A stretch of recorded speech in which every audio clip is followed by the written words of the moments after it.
지난 시간까지 우리는 사도신경의 두 부분, 즉 성부 하나님에 대한 고백과 성자 예수님에 대한 고백을 살펴보았습니다. 오늘부터는 세 번째 부분인 성령에 대한 고백을 살펴봅니다. 나는 성령을 믿습니다. Credo in Sanctum, 잘 안 보이네요.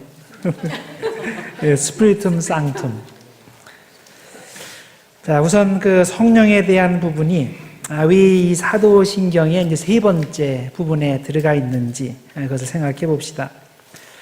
사도신경은 제일 먼저 이제 성부에 대한 고백이 제일 먼저 나오고요. 이제 그 다음에 성자에 대한 고백, 그리고 나서 성령에 대한 고백이 나옵니다. 자, 그렇다면 왜 그럴까요? 성령이 성부와 성자에 비해서 중요성이 떨어지기 때문에 이것이 이제 세 번째 나오는 것일까요? 그렇지는 않습니다. 비록 성부와 성자와 성령이 우리에게 경험되어지는 모습에서는 다르게 인식되지만 본질적으로는 그 셋이 하나입니다. 우리는 이것을 삼위일체라는 단어로 설명을 합니다. 성경에 삼위일체를 설명하는 구절이 많이 있습니다. 그 중에서 성령에 대한 몇 가지 구절들을 인용해 드리면 이렇습니다. 먼저 갈라디아서 4장 6절입니다. 너희가 아들임으로 하나님이 그 아들의 영을 우리 마음 가운데 보내사 아빠 아버지라 부르게 하셨느니라. 여기에 보면 우리에게 아들의 영, 즉 성자의 영, 즉 성령이 있기 때문에 우리가 하나님을 아버지로 부를 수 있다고 하였습니다.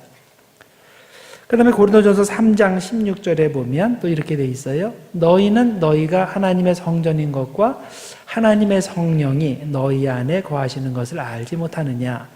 여기서 말하는 하나님의 성령은 성부 하나님의 성령이라는 그런 뜻이죠. 우리가 하나님의 성전이 되는 이유가 뭐냐? 우리 안에 성부 하나님의 영, 즉 성령이 임했기 때문이라는 것입니다. 그래서 성령은 이렇게 성부 하나님의 영인 동시에 성자 예수님의 영인 것입니다. 또한 사도행전 5장 3절과 4절에 보면 하나님을 속이고 땅값 일부를 감추어둔 아나니아에게 베드로가 책망의 말을 하는데 여기에서 성령을 속이는 것은 곧 성부 하나님을 속이는 것이라고 하면서 성령과 성부를 거의 동의어처럼 취급하고 있습니다.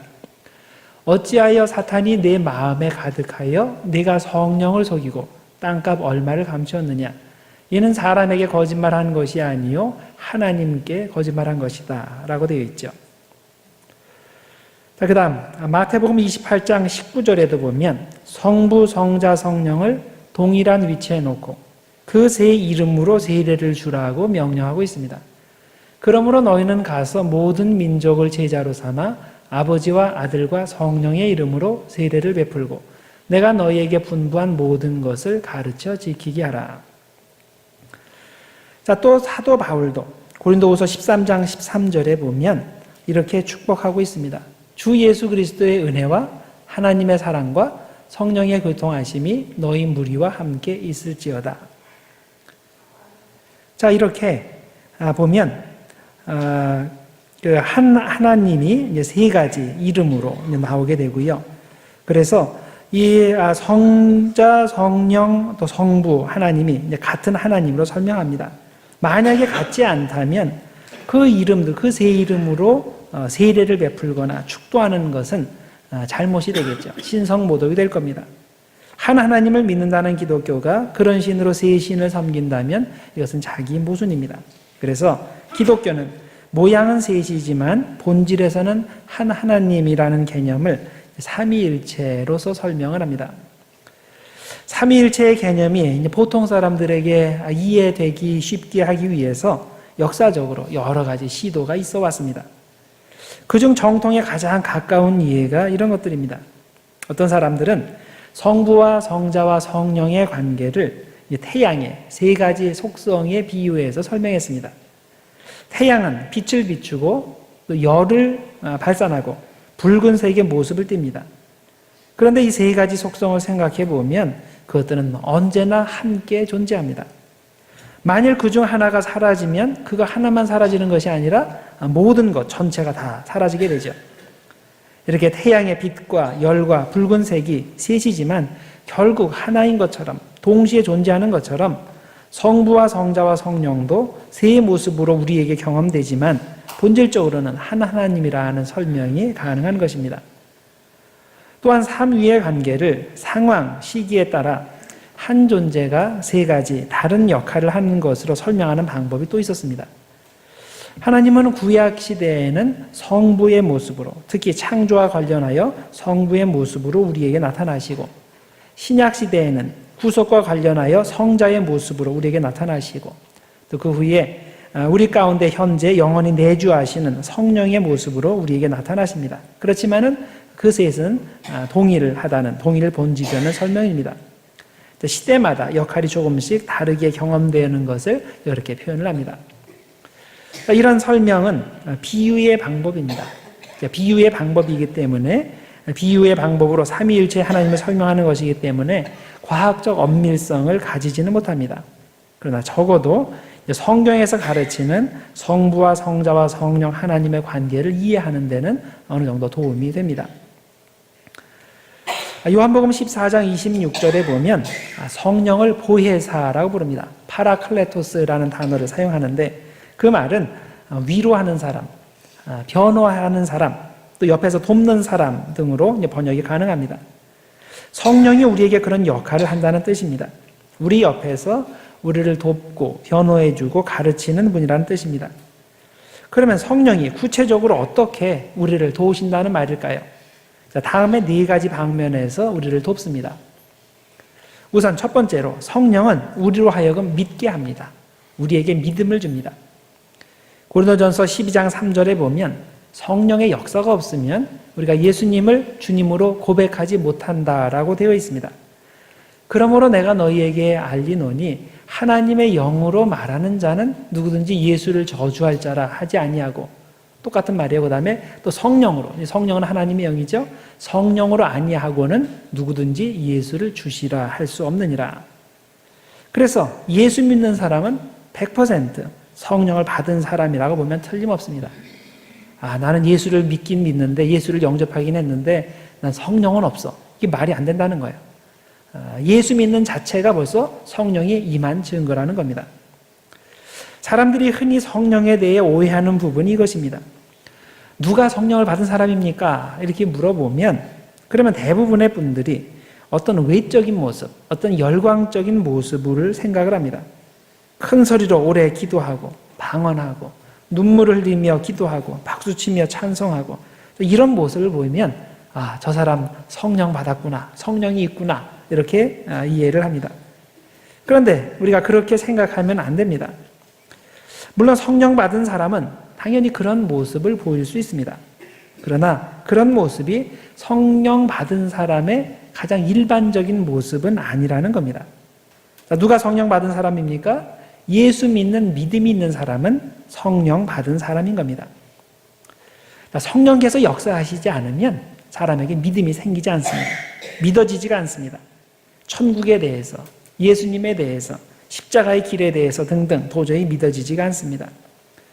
가끔 어떤 분들이 저에게 솔직한 심정을 털어놓는 분들이 있습니다. 자기는 답답하다는 겁니다. 자기 친구들은 성경을 읽으면 그 성경 말씀이 이제 믿어지는데 자기는 아무리 노력해도 이게 안 믿어진다는 겁니다.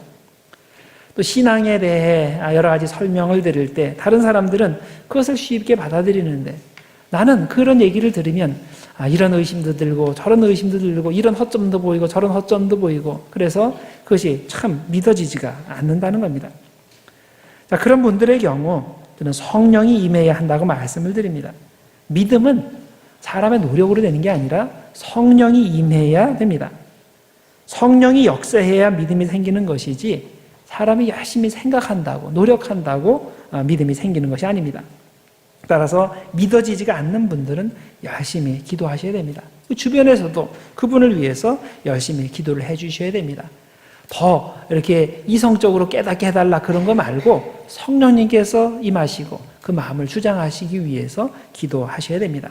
그럴 때 하나님께서 마음을 움직이십니다. 그다음 두 번째, 성령이 하는 일은 우리를 가르치고 생각나게 하는 일입니다. 요한복음 14장 26절 오늘 읽으신 말씀에 이렇게 돼 있죠. 보혜사 곧 아버지께서 내 이름으로 보내실 성령 그가 너희에게 모든 것을 가르치고 내가 너희에게 말한 모든 것을 생각나게 하리라. 우리가 성경을 읽을 때 성령이 역사하시지 않으면 말씀이 깨달아지지 않습니다.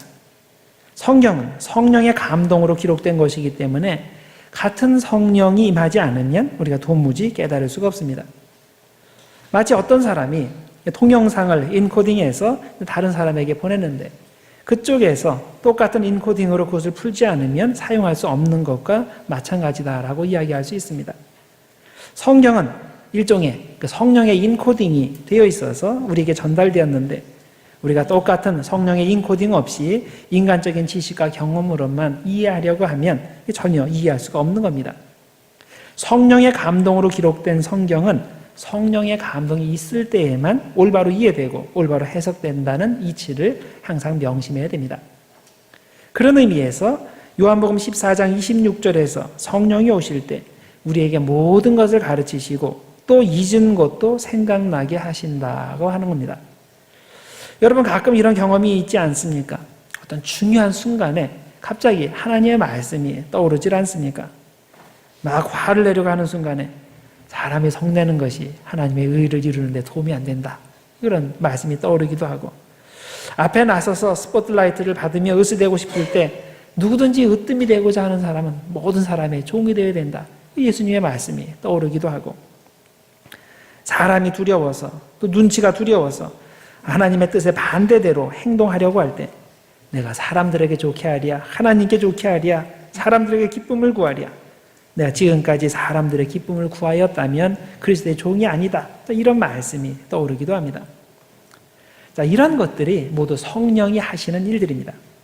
따라서 성령의 사역을 단순히 외적인 열광의 모습으로만 보지 마시고 순간순간 우리에게 말씀을 생각나게 하시고 그 말씀으로 위로하시고 용기를 주시는 내적인 역사로 생각하시기 바랍니다. 그다음 세 번째, 성령이 하는 중요한 역할은 평안입니다. 우리에게 평안을 줍니다. 요한복음 14장 26절에 성령이 내릴 것이라고 말씀이 있고 나서 그 다음에 이어서 평안을 주신다라는 말씀이 나옵니다. 자, 오늘 저희들이 26절까지 읽었는데 그 다음 절 27절에 이런 내용이 나와요. 평안을 너희에게 끼치노니 곧 나의 평안을 너희에게 주노라. 내가 너희에게 주는 것은 세상에 주는 것과 같지 아니하니라. 너희는 마음에 근심하지도 말고 두려워하지도 말라. 신자의 삶에서 평안과 성령은 서로 밀접히 연결되어 있습니다. 평안은 성령이 임할 때 가능한 겁니다. 그래서 예수님께서 부활하신 후에 제자들을 만나셨을 때 그들에게 두려워하는 그들에게 평안을 주시고 전도의 사명을 주시고 그 다음에 성령을 받으라고 이어서 말씀하시는 겁니다. 요한복음 20장 21절과 22절입니다. 예수께서 또 이르시되 너희에게 평안이 있을지어다. 아버지께서 나를 보내신 것 같이 나도 너희를 보내노라. 이 말씀을 하시고 그들을 향하사 숨을 내쉬며 이르시되 성령을 받으라 하시니라. 그런데 이 평안은 우리가 현실에서 도피하기 때문에 생기는 평안이 아닙니다. 이 평안은 외로움과 고난의 한가운데서도 하늘의 기쁨이 넘치기 때문에 생기는 평안입니다.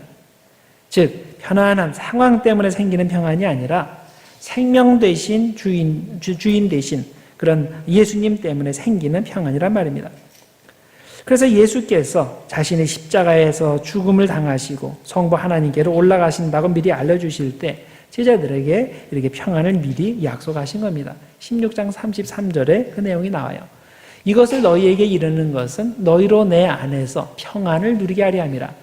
세상에서는 너희가 환난을 당하나 담대하라. 내가 세상을 이겼노라.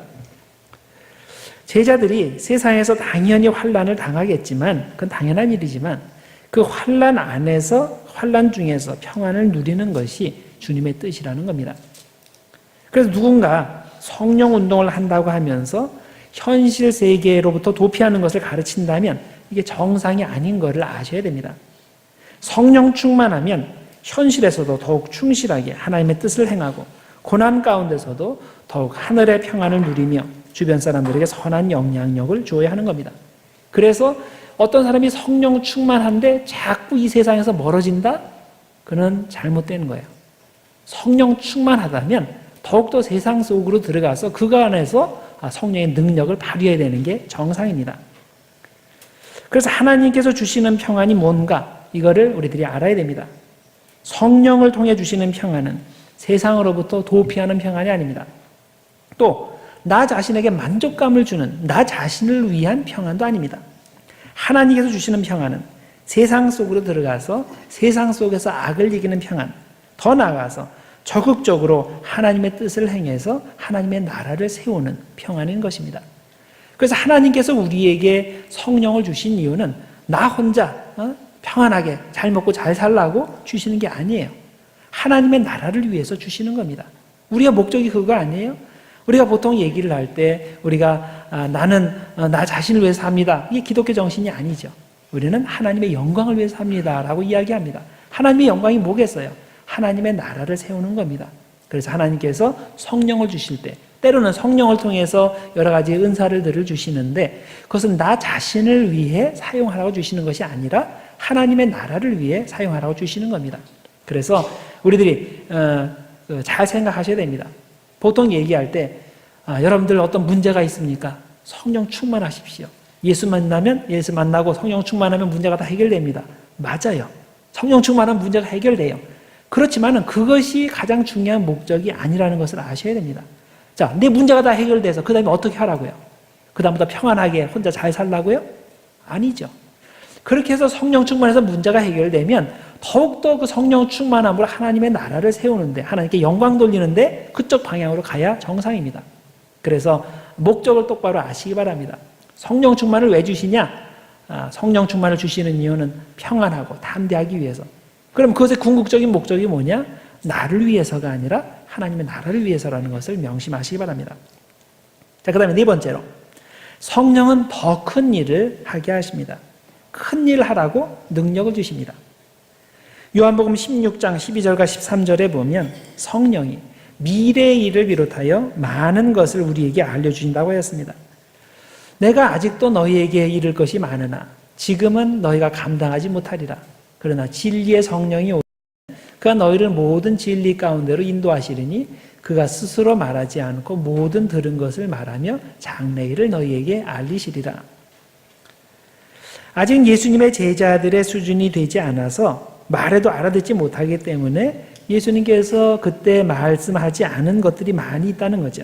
그렇지만은 나중에 진리의 성령이 오시게 되면 아마 오순절 사건 이후에 그렇게 되겠죠. 성령이 모든 것을 알게 하고 특히 장래일까지 알게 해주신다는 겁니다. 자, 더 나아가 제자들은 예수님이 이 땅에 계시는 동안에는 하지 못했던 일들을 장차 성령을 통해서 할 수 있게 된다는 겁니다.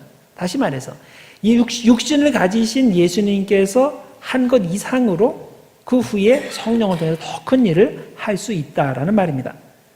요한복음 14장 12절과 13절이 그 내용이에요.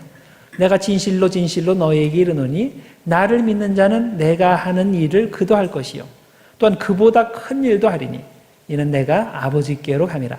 너희가 내 이름으로 무엇을 구하든지 내가 행하리니 이는 아버지로 하여금 아들로 말미암아 영광을 받으시게 하려 함이라.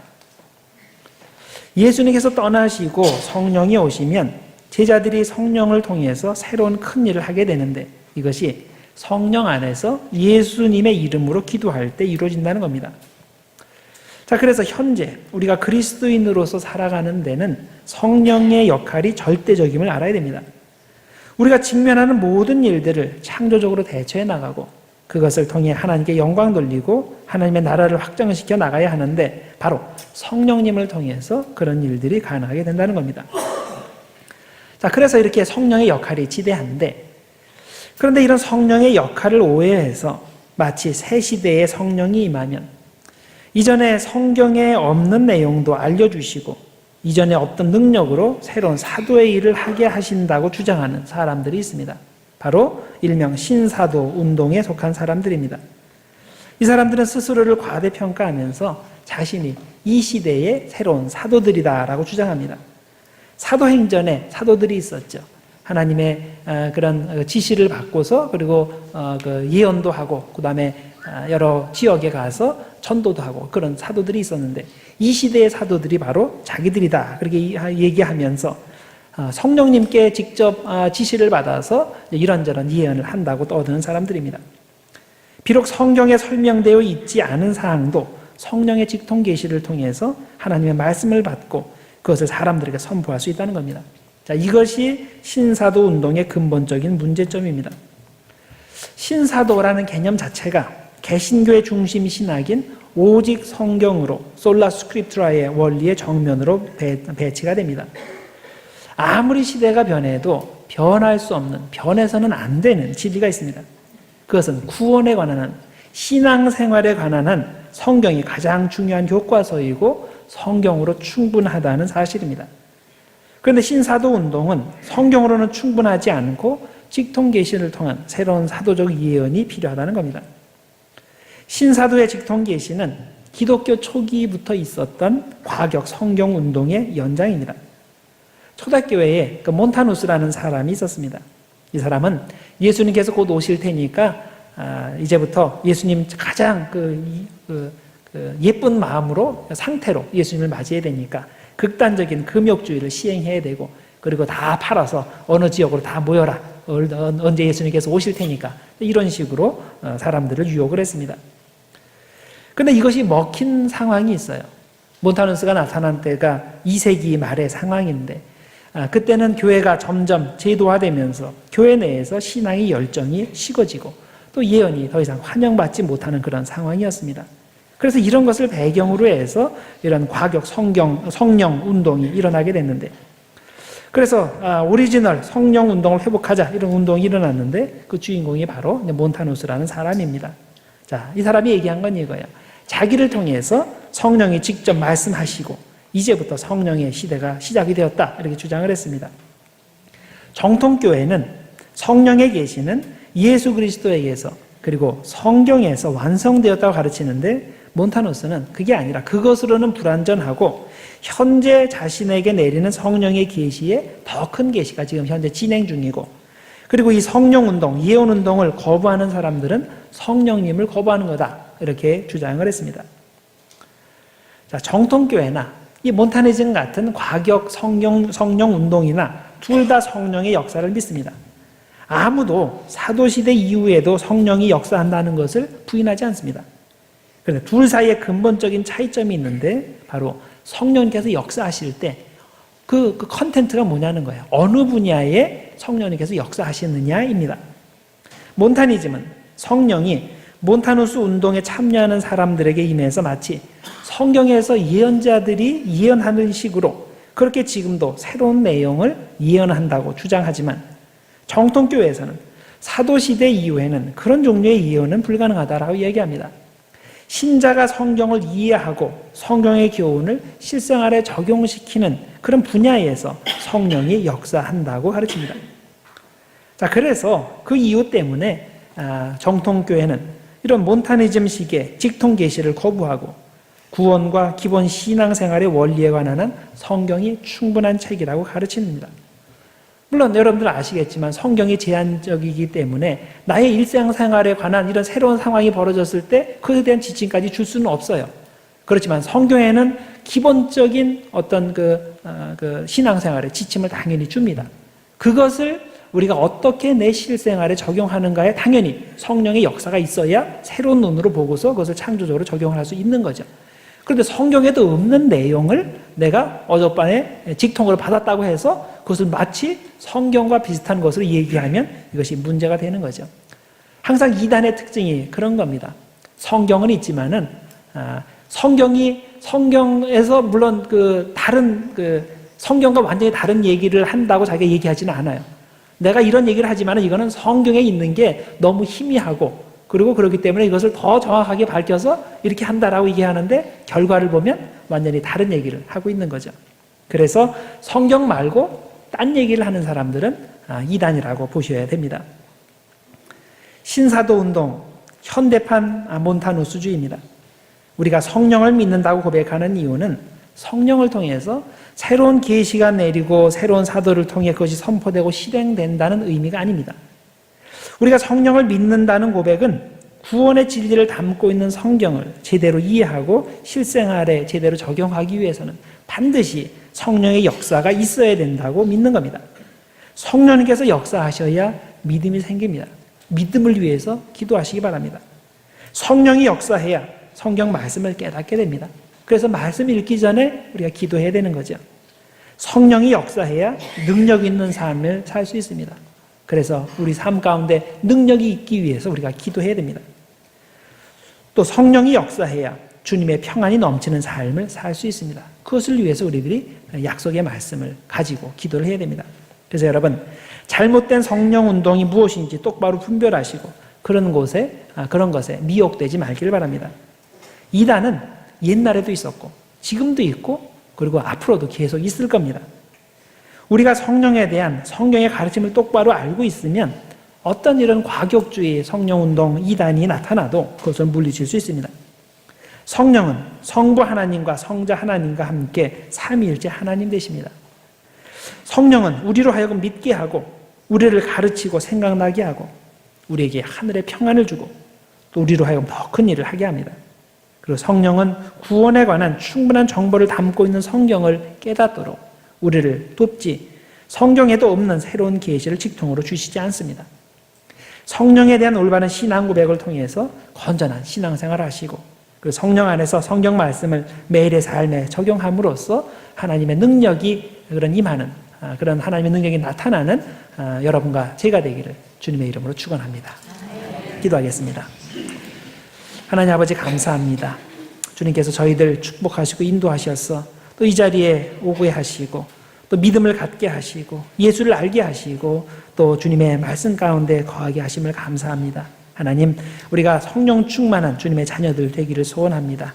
하나님, 우리들 가운데 주님의 성령으로 임하셔서 우리가 진정으로 이 세상 가운데서 주님의 평안, 하늘의 평안을 가지고 살게 하시고 또 하나님의 자녀로서 담대하게 또 능력 행하며 살 수 있도록 주님 축복하여 주시옵소서. 예수님의 이름으로 기도드렸나이다. 아멘.